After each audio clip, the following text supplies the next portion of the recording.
Bapak, Ibu, dan saudara yang dikasihi oleh Tuhan, mari kita membuka hati untuk mendengarkan sapaan Tuhan lewat renungan pada saat ini. Adapun tema renungan hari ini, Rabu 7 Juli 2021 adalah sadar, bersandar, dan bersinar. Bacaan sabda Tuhan terambil dari 2 Samuel pasal 5 ayat 17 sampai 25. Ayat 17 sampai 25. Mari kita berdoa lebih dahulu sebelum kita bersama-sama akan mendengar dan merenungkan firman Tuhan. Mari kita bersama berdoa. Tuhan Bapa kami surgawi, kami bersyukur saat ini Engkau berkenan memberkati kehidupan kami. Engkau berkenan memelihara kehidupan rohani kami dengan memberikan firman-Mu kepada kami Tuhan. Kami membuka hati untuk mendengarkannya dan merenungkan dalam hati kami masing-masing serta kami akan berusaha melakukannya Tuhan. Hamba-Mu yang menjelaskan Tuhan sertai dan Tuhan urapi agar mampu menjelaskan dengan benar sesuai dengan kehendak-Mu. Tuhan, kami mohon ampun segala dosa kami karena dosa-dosa kami menjadi penghalang kami untuk memahami serta melakukan setiap firman-Mu Tuhan. Kami menyerahkan doa kami dalam nama Tuhan Yesus. Amin. Kita buka kitab 2 Samuel pasal yang kelima ayat 17 sampai 25 yang demikian isinya. 2 Samuel pasal yang kelima ayat 17 sampai 25. Daud memukul kalah orang Filistin. Ketika didengar orang Filistin bahwa Daud telah diurapi menjadi raja atas Israel, maka majulah semua orang Filistin untuk menangkap Daud. Tetapi Daud mendengar hal itu, lalu ia pergi ke kubu pertahanan. Ketika orang Filistin itu datang dan memencar di lembah Refaim, bertanyalah Daud kepada Tuhan, apakah aku harus maju melawan orang Filistin itu? Akan kau serahkanlah mereka ke dalam tanganku? Tuhan menjawab Daud, majulah, sebab aku pasti akan menyerahkan orang Filistin itu ke dalam tanganmu. Lalu datanglah Daud di Baal Perasim dan memukul mereka kalah di sana. Berkatalah ia, Tuhan telah menerobos musuhku di depanku seperti air menerobos. Sebab itu orang menamakan tempat itu Baal Perasim. Orang Filistin itu meninggalkan berhalanya di sana. Lalu Daud dan orang-orangnya mengangkatnya. Ketika orang Filistin maju sekali lagi dan memencar di lembah Refaim, maka bertanyalah Daud kepada Tuhan, dan ia menjawab, janganlah maju, tetapi buatlah gerakan lingkaran sampai ke belakang mereka, sehingga engkau dapat menyerang mereka dari jurusan pohon-pohon kertau. Dan bila engkau mendengar bunyi derap langkah di puncak pohon-pohon kertau itu, maka haruslah engkau bertindak cepat. Sebab pada waktu itu Tuhan telah keluar berperang di depanmu untuk memukul kalah tentara orang Filistin. Dan Daud berbuat demikian seperti yang diperintahkan Tuhan kepadanya. Maka ia memukul kalah orang Filistin mulai dari Geba sampai dekat Geser. Inilah firman Tuhan yang kita renungkan saat ini. Bapak, Ibu, dan saudara yang dikasihi Tuhan, kalau ada orang yang sering sukses, sering berhasil dalam kehidupannya, maka ada godaan. Orang tersebut akan merasa mempunyai kemampuan untuk mengatasi sendiri semua masalah hidupnya. Atau orang tersebut menjadi merasa kuat dan mampu. Inilah yang sebenarnya bisa terjadi pada diri Daud. Karena dalam hidupnya, Daud sering mengalami keberhasilan. Misalnya ketika muda ia mampu mengalahkan singa dan beruang yang mengancam domba-domba yang digembalakannya. 1 Samuel pasal 17, demikian juga ayatnya 34 sampai 36. Juga pengalaman mengalahkan Goliat, kemampuan mengalahkan Goliat itu menjadikan dirinya juga berpengalaman sukses. Demikian juga ia mampu menyelamatkan diri dari kejaran Raja Saul, dan juga sering dia mengalahkan orang-orang Filistin.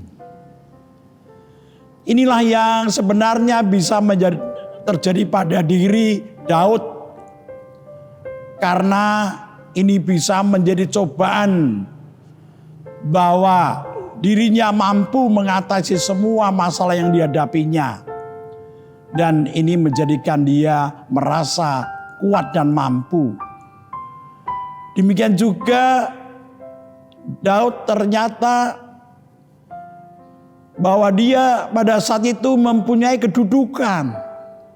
Dia berhasil menjadi raja atas seluruh Israel dan Yehuda. Sebelumnya Daud hanya menjadi raja atas Yehuda, sedangkan Israel dipimpin oleh Isboset. Isboset itu adalah anaknya Saul. Dan sekarang pada waktu itu Daud menjadi pemimpin, menjadi raja atas seluruh Israel.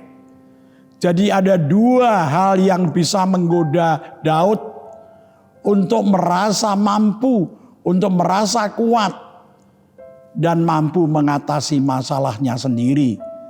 Jadi keberhasilan dan kedudukan Daud sebagai raja bisa menggodanya menjadi tinggi hati.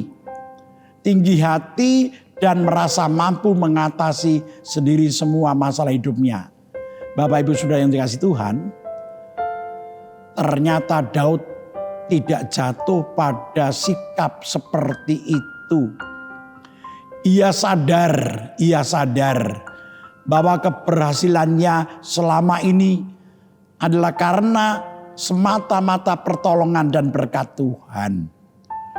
Bacaan kita diawali dengan rencana orang-orang Filistin yang waktu itu akan menyerang dan menangkap Daud. Mereka akan menangkap Daud karena Daud menjadi raja atas semua orang Israel. Waktu Daud hanya menjadi raja atas Yehuda saja, tidak ditangkap Daud karena belum dianggap mengancam kehidupan mereka. Apalagi Daud yang memimpin Yehuda dan Isboset yang memimpin Israel sering bermusuhan sehingga melemahkan keduanya dan Daud dianggap lemah. Jadi rencana menyerang dan menangkap Daud karena orang Filistin khawatir atas kekuatan orang Israel yang dianggap mengancam mereka dan sewaktu-waktu bisa menyerang mereka. Itu alasannya mengapa orang Filistin mau menangkap Daud, karena Daud dianggap semakin kuat dan berbahaya. Ketika Daud mendengar rencana penyerangan ini, Daud tidak panik atau mengandalkan kemampuannya sendiri. Daud tetap sadar bahwa keberhasilan dan hidupnya selama ini sepenuhnya merupakan berkat dan pertolongan Tuhan semata-mata. Ia sadar bahwa tanpa Tuhan ia tidak bisa berbuat apa-apa. Apa yang dilakukan Daud ketika akan ditangkap orang Filistin? Dikatakan dalam firman Tuhan, ia pergi ke kubu pertahanan. Di situ tentu ia menyusun rancangan strategi. Dan ternyata yang ia lakukan pertama-tama adalah bertanya kepada Tuhan. Ia tidak mengandalkan kemampuan perangnya. Ia tidak mengandalkan kemampuan yang selama ini kelihatannya ada pada dirinya. Tetapi datang pada Tuhan. Ayat 19. Daud datang pada Tuhan. Meskipun ia berpengalaman perang dan sering berhasil, tetapi ia sadar, Daud sadar bahwa Tuhanlah yang selama ini telah memberikan keberhasilan, pertolongan dan kemenangan-kemenangan. Bapak, Ibu, saudara yang dikasihi Tuhan. Ia kemudian bersandar pada Tuhan. Dia sadar kelemahannya, dia datang bersandar pada Tuhan. Dengan mendekat kepada Tuhan, kemudian Daud bertindak, berbuat setelah mendapat kepastian melalui jawaban dari Tuhan. Daud bertindak sesuai kehendak Tuhan. Jadi Daud bertindak, berperang setelah dia mendapatkan kepastian dari kehendak Tuhan yang akan memberikan kemenangan bagi Daud. Sikap Daud ini mengajar kita bahwa Daud tidak hanya sekedar pasrah kepada Tuhan dan Daud kemudian tidak berbuat apa-apa. Daud tidak membiarkan Tuhan yang berperang, tetapi Daud bertindak melakukan peperangan.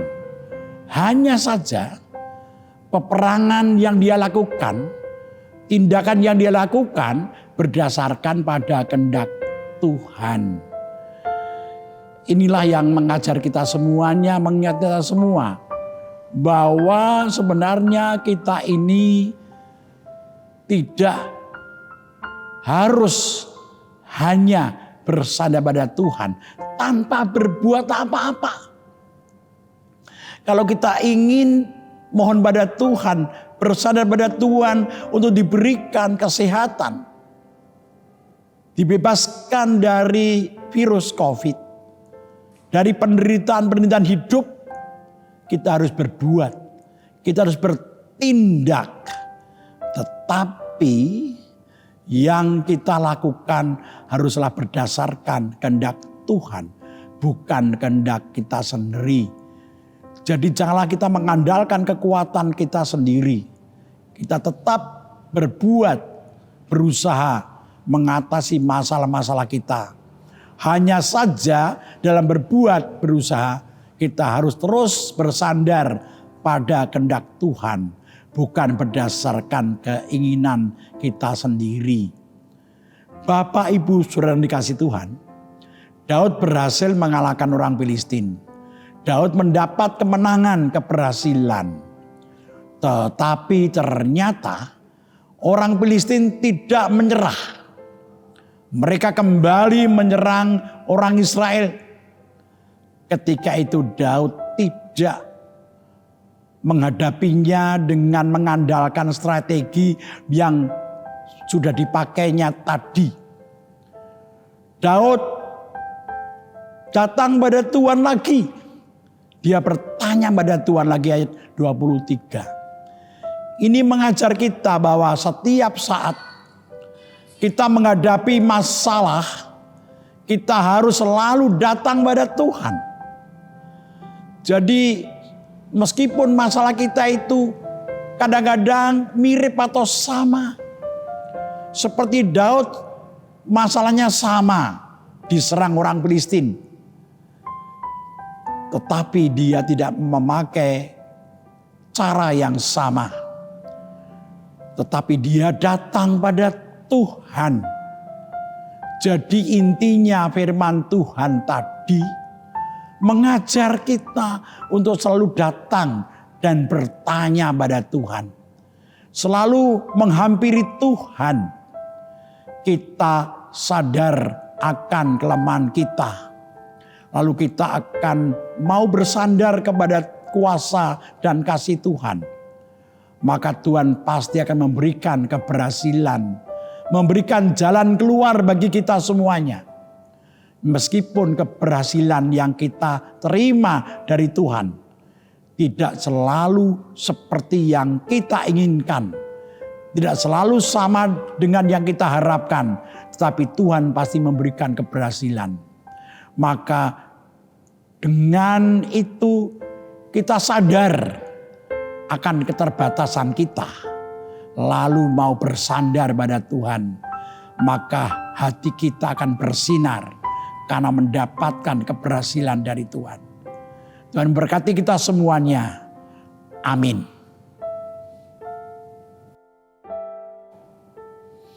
Mari renungan kita hari ini kita akhiri dengan berdoa bersama. Mari kita berdoa. Tuhan Allah Bapa yang Maha Kasih, kami bersyukur saat ini Tuhan, karena Engkau berkenan memelihara kehidupan kami lewat firman-Mu dari 2 Samuel pasal 5 ayat 17 sampai 25 yang mengajar kami Tuhan agar kami menyadari akan kekurangan dan kelemahan-kelemahan kami dan kami mau bersandar pada Tuhan, maka Tuhan pasti memberikan keberhasilan. Terima kasih Tuhan atas firman-Mu saat ini. Di tengah-tengah keadaan kami yang mengalami keadaan yang tidak nyaman saat ini. Karena adanya berbagai masalah di tengah kehidupan kami masing-masing. Terutama masalah kami bersama dengan pandemi ini Tuhan. Oh Tuhan, saat ini kami berdoa. Ketika kami mendengar banyak orang terpapar virus COVID-19 Tuhan. Hadirlah di tengah-tengah saudara kami yang sedang menderita sakit COVID-19 Tuhan. Di tengah-tengah pergumulan mereka Tuhan berkati di mana mereka berada. Kami berdoa bagi yang menangani mereka, yang berusaha menyembuhkan mereka. Tuhan berkati tim medis yang ada, berkati peralatan yang ada Tuhan. Apapun yang dibutuhkan untuk perawatan Tuhan cukupi. Tuhan dampingilah para relawan, para tim medis dalam melakukan tugas-tugasnya Tuhan. Berkati juga usaha pemerintah yang saat ini mengadakan PPKM Tuhan.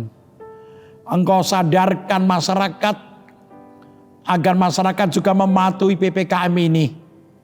Sehingga pada hari-hari mendatang ini semakin berkurang orang yang terpapar virus COVID Tuhan. Tuhan kami berdoa untuk saudara kami yang saat ini terus berusaha untuk melakukan tugasnya membantu pemerintah. Terutama dalam rangka vaksinasi Tuhan. Agar semua berjalan dengan baik. Tuhan memberkati semuanya. Kami berdoa secara khusus untuk jemaat-Mu GKJ Sari Mulyo Tuhan. Yang sedang dalam pergumulan-pergumulan. Terutama kami berdoa bagi yang menderita sakit. Yang sedang dalam pemulihan. Yang sedang menjalani isolasi mandiri. Tuhan berkati semuanya Tuhan.